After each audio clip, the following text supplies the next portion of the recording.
Hi, this is Christina Rodriguez of Diva by Design. This is day 17 of 100 Days of Design and Feng Shui. Yesterday, I talked about how to use the design principle of rhythm in your homes, and today is about rhythm in Feng Shui. Now, it's a little bit different. It's also a principle of Feng Shui, but it's different in that instead of being a way to create movement in a room, it's actually the energy or creating a balance between the outdoors and the interiors where we spend time. So Feng Shui is where we mimic the rhythm and movement of nature inside our homes. And this makes our living spaces more peaceful and give us a sense of well-being because we're connected to nature. That way our homes don't feel static, and since nature isn't, our homes shouldn't be either. So how do we keep ourselves in sync with nature? I've got 6 tips for you.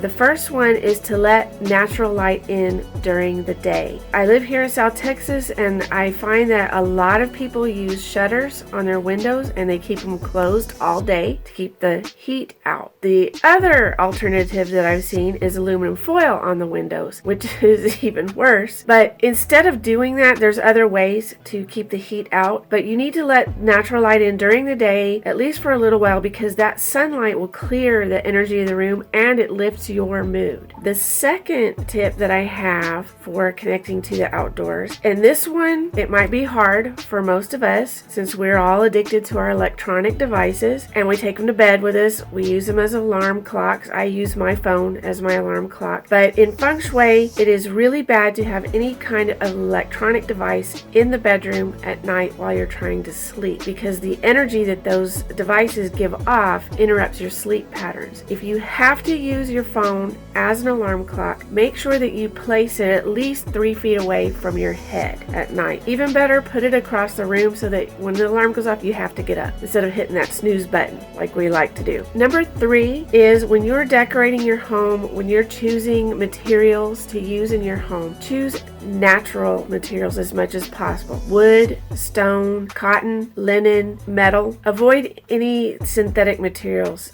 as much as you can. Number 4 is to turn off the TV. It is distracting and you lose focus. And if you really need the white noise while you're working, turn on a fan, or even better, use a water fountain or an aquarium for that white noise. Number 5, if you like to add scent to your room, avoid the synthetic air fresheners and instead burn essential oils for a more natural scent. And number 6 is to decorate for the seasons. Right now we're in the holidays, Christmas, and we just finished with Thanksgiving, and New Year's is coming up. Change up your decor with the seasons. It keeps your home from becoming stagnant and it connects you to the rhythm of nature.